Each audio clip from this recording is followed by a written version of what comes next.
देखिए, अब बात करते हैं कोरोना अपडेट्स की। छत्तीसगढ़ में लगातार संक्रमण फैलता जा रहा है। प्रदेश में कोरोना के 15,625 नए केस सामने आए।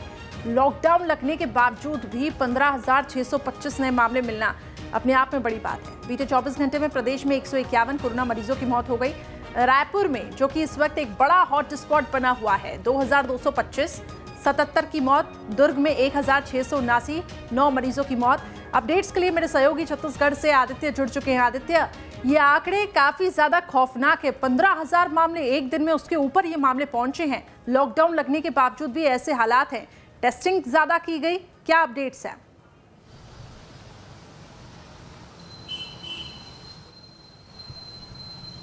देखिए, टेस्टिंग तो 50,000 के आसपास ही हुई है, लेकिन जिस प्रकार से 15,000 से ज़्यादा मामले सामने आए हैं, देखिए मामले सामने आना उतनी दिक्कत वाली बात नहीं है, क्योंकि जितनी ज़्यादा टेस्टिंग आप करेंगे मामले सामने आएंगे, कोई दिक्कत नहीं। बट 191 मौतें, कल मौत ने सब अपने रिकॉर्ड पिछले तोड़े हैं। 191 मौत आज तक कभी प्रदेश में एक दिन में नहीं हुई है। वो मौत एक साथ हुई है और निश्चित तौर पर ये मौत एक बार फिर बता रही कि इस बार का नया स्ट्रेन कितना ज़्यादा भयावह है, कितना ज़्यादा खतरनाक है। लोग अभी भी लापरवाही करे पड़े हैं। देखिए, मैं भी इस वक्त यहाँ पर खड़ा हुआ हूँ। ये बाज़ार छोटा सा यहाँ पर लगता था और अभी प्रशासन ने परमिशन यहाँ पर दी है कि ठेलों में जो है वो सब्ज़ी यहाँ पर बेचा जाए। आप ये देख सकते हैं, यहाँ पर ठेलों पे सब्ज़ी बेची जा रही है।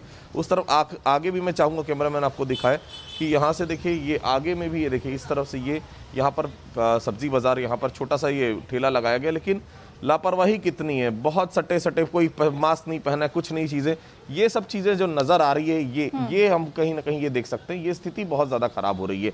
ये कहीं ना कहीं लापरवाही है। उस लापरवाही का खामियाजा इसके पहले भी छत्तीसगढ़ ने भुगता है, हम फिर वही भुगत रहे हैं। लॉकडाउन होने के बाद इतनी भीड़ अगर मार्केट तो वैसे भी बंद है, सिर्फ ठेलों में परमिशन अगर शहर में दिखेगी तो आप समझ सकते हैं संक्रमण कहाँ जाएगा।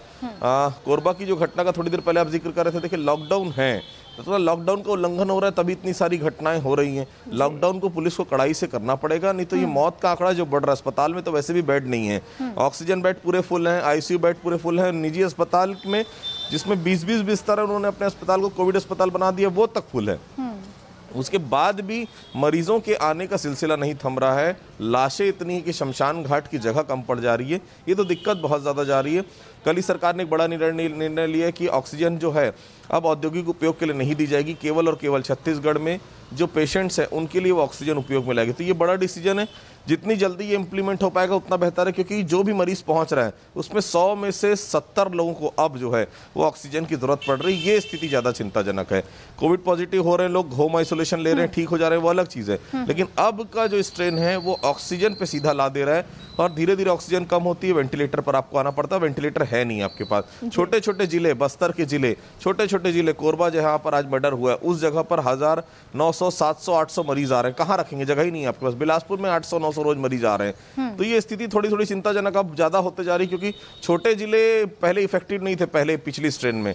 बड़े जिले केवल थे जहां पर कोविड था, रायपुर था, बिलासपुर था, दुर्ग था। अब छोटे छोटे जिलों में, कांकेर हो गया, बीजापुर हो गया, ऐसे जिलों में लगातार कोविड-19 के इतने ज़्यादा मरीज आ रहे हैं, संभालना मुश्किल हो जा रहा है। बहुत एहतियात रखने की जरूरत है। हालांकि लॉकडाउन 26 तारीख तक और कुछ जिलों में 27 तारीख तक बढ़ाया गया, लेकिन उस लॉकडाउन का बहुत ज़्यादा असर फिलहाल कोविड-19 के जो मरीज बढ़ रहे हैं उनमें नजर नहीं आ रहा है। मौत का आंकड़ा लगातार बढ़ते जा रहा है। 191 रिकॉर्ड मौतें कल दर्ज की गई हैं। बिल्कुल आदित्य, ये आंकड़े काफी ज्यादा खौफनाक है, लेकिन जैसे कि आपने पीछे तस्वीरें दिखाई, लोग तो बेखौफ होकर अभी भी मार्केट में घूम रहे हैं। कोई डर ही नहीं दिखाई दे रहा है, मानो उनको लगता है कि कोरोना उनका कुछ नहीं बिगाड़ पाएगा। 191 मौतें, लेकिन आदित्य ये तो 191 मौतों का हम यहाँ पे खुलासा कर रहे हैं, लेकिन अभी भी कुछ ऐसी बातें निकलकर सामने आती है कि कहीं ना कहीं जमीनी सरकारी आंकड़े में काफी ज्यादा हेराफेरी होती है।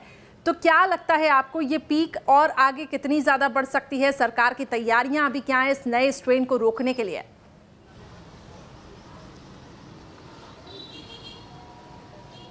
देखिए, अमूमन सभी राज्यों की स्थिति यही है, लेकिन छत्तीसगढ़ की स्थिति इसलिए ज़्यादा खराब है क्योंकि छत्तीसगढ़ बहुत बड़ा राज्य है नहीं। और मेडिकल फैसिलिटी पूरे प्रदेश में 28 जिलों की बात करें तो केवल रायपुर पर केंद्रित है। बस्तर में भी कुछ हो जाता है, एक जवान को गोली लग जाती है, आप रायपुर लेकर आते हैं। सरगुजा में किसी को ज़्यादा तबियत खराब हो जाती है, अब सीधा रायपुर लेकर आते हैं। बाकी जगह मेडिकल फैसिलिटीज़ 15 साल के न तो रमन सिंह ने स्टैब्लिश की, न 2.5 साल में इस सरकार ने स्टैब्लिश की। ये सरकार को ज़्यादा दोष देना इसलिए बेकार है क्योंकि केवल 2.5 साल हुआ है।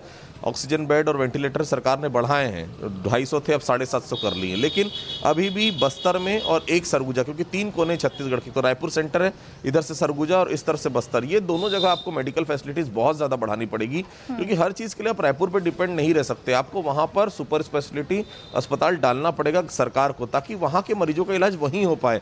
जो सरगुजा से रायपुर लाया जाएगा लगभग 6 से 8 घंटे लगते हैं, बचेगा क्या वो? बस्तर से किसी मरीज को आप यहाँ लेकर आते हैं, उसकी क्या हालत होगी 8 घंटे में रायपुर लाने में? तो ये सब बहुत ज़्यादा दिक्कत है। और रायपुर में कितना प्रेशर आप देंगे? रायपुर में वैसे ही जगह नहीं है। तो ये थोड़ी सी ईमानदारी से कोशिश होने की जरूरत है, क्योंकि कोरोना ने आपको एक बात सिखा दी है कि आपको अपने हेल्थ बजट में बहुत ज्यादा इजाफा करना पड़ेगा। अभी लहर रुक जाएगी, फिर नवंबर में शुरू हो जाएगी, फिर अगले साल की गर्मी आपको इंतजार कर रही है। ये आपके लिए एक ताकीद है कि आने वाले समय में आप अपने हेल्थ के इंफ्रास्ट्रक्चर को बहुत बेहतर करें, नहीं तो आने वाले समय में जितने भी स्ट्रेन आएंगे उससे संभलना नामुमकिन हो जाएगा किसी भी राज्य के लिए। बिल्कुल आदित्य, सही कहा आपने, क्योंकि ये नई स्ट्रेन को अभी रोक पाना काफी ज्यादा मुश्किल हो रहा है। अस्पतालों में बेड की कमी है, लेकिन अभी भी लोग बेखौफ होते हुए दिखाई दे रहे हैं। वहीं आपको बता दें कि राज्य में देखिए कोरोना के पीक की संभावना, ये आंकड़े लगातार आपको दिखा रहे हैं, आंकड़े भी बढ़ते जा रहे हैं। आदित्य, एक और सवाल है मेरा, रेमडेसिविर इंजेक्शन को लेकर लगातार बातें उठ रही थी कि इंजेक्शन का सप्लाई ठीक तरीके से नहीं हो पा रहा है, क्या पर्याप्त मात्रा में अब इंजेक्शन पहुंच चुकी है? ऑक्सीजन सप्लाई को लेकर क्या जानकारी है?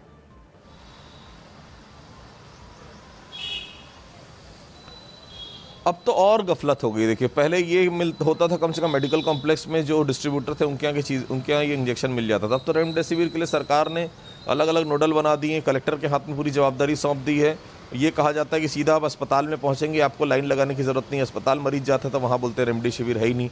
अंबेडकर अस्पताल के मरीजों को कहा जाता है कि सीधा अस्पताल में मिलेगा। अस्पताल में जो मरीज भर्ती हैं उनके जो परिजन हैं उनको भेज दिया जाता है, बाहर से लेकर आइए। तो भाई जब इंजेक्शन अस्पताल में नहीं पहुंच रहा है, मेडिकल शॉप्स में इंजेक्शन नहीं है, तो आखिर इंजेक्शन जा कहाँ रहा है? सरकार को ये स्थिति बिल्कुल क्लियर करने देनी चाहिए। अभी भी 25-25, 30-30 हज़ार रुपए में ब्लैक में ये इंजेक्शन बिक रहा है। मतलब इंजेक्शन है तभी तो बिक रहा है। जिनको जवाबदारी सौंपी गई, जिन ड्रग इंस्पेक्टरों को, जिन ड्रग विभाग के अधिकारियों को, उनको ये चीज़ बिल्कुल क्रिस्टल क्लियर रखनी चाहिए कि भाई आज मेरे पास अगर 1000 इंजेक्शन आए, मैंने इस शख्स को इस मोबाइल नंबर पर दिया। ये प्रॉपर अगर डेटा जिस दिन बना ली सरकार ने, उस दिन जो तमाम तरह के आरोप लग रहे हैं ब्लैक मार्केटिंग के, वो आरोप सरकार के ऊपर नहीं लगेंगे। और सरकार को देखिए, सरकार की मंशा एकदम क्लियर है। सरकार चाहती है अधिक से अधिक लोगों को इलाज हो, सरकार चाहती है अधिक से अधिक लोगों को रेमडेसिविर इंजेक्शन मिले। इसलिए 2 अधिकारी, IAS लेवल के अधिकारी बाहर के राज्यों में बैठाल कर रखे गए ताकि वहां से तत्काल जो है इंजेक्शन की खेप यहां आ पाए। लेकिन निचले स्तर के अधिकारी जो है वो कहीं ना कहीं गड़बड़ कर रहे हैं और आम लोगों को रेमडेसिविर अभी भी नहीं मिल पा रहा है। मुख्यमंत्री ने इस पर संज्ञान भी लिया है। उम्मीद है कि 1-2 दिन में स्थिति और सुधरेगी। फिलहाल छत्तीसगढ़ की स्थिति आउट ऑफ कंट्रोल कोविड-19 के मामले में नजर आ रही है। ठीक है, लेकिन छत्तीसगढ़ के हालात बेकाबू है, जैसा कि आदित्य बता रहे हैं। बने रहे आदित्य मेरे साथ। एक बड़ी खबर इस वक्त मिल रही है। छत्तीसगढ़ के स्वास्थ्य मंत्री टी.एस. सिंहदेव ने पीएम मोदी के संबोधन पर निराशा जताई। उन्होंने कहा कि पीएम मोदी ने कोरोना को गंभीरता से लेने में काफी देर कर दी है। साथ ही उन्होंने ये भी कहा कि राज्य सरकार अपनी तरफ से कोरोना को काबू में करने की हर संभव कोशिश कर रही है। तो देखिए, अभी भी सियासत जारी है और ये काफी ज्यादा दुखद भी है। आदित्य, जिस तरीके से हम चर्चा कर रहे थे, अभी भी यहाँ पे आरोप प्रत्यारोप लग रहे हैं। कल प्रधानमंत्री के संबोधन को लेकर अब स्वास्थ्य मंत्री कहते हैं कि ये उनकी विफलता रही है, कोरोना को काबू में वो नहीं ला पाए। ठीक है, हम मानते हैं कि 1 साल में सरकार ने आखिर क्या किया, इस पे भी हम सवाल उठा रहे हैं कि 1 साल में आपने अभी तक क्या कुछ मेडिकल फैसिलिटीज की। लेकिन इस वक्त राज्य सरकार को अपने राज्य के बारे में सोचना चाहिए।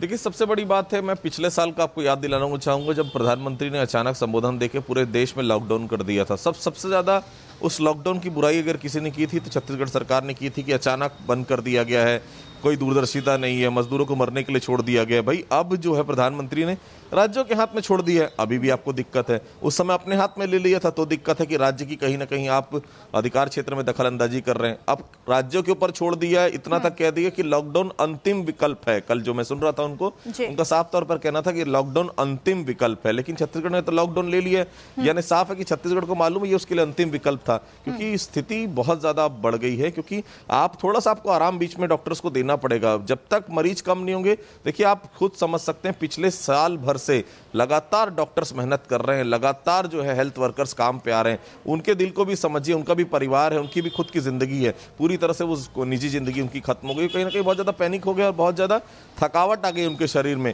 और ऐसे में आपको लॉकडाउन इसलिए लेना पड़ा ताकि कम से कम मरीज थोड़े कम हो और इस बीच थोड़ा सा उनको रेस्ट मिल पाए। क्योंकि आपको मालूम है लॉकडाउन से मरीज खत्म नहीं होंगे, थोड़े दिन तक इस रफ्तार को आप जो है लिंगर ऑन कर सकते हैं।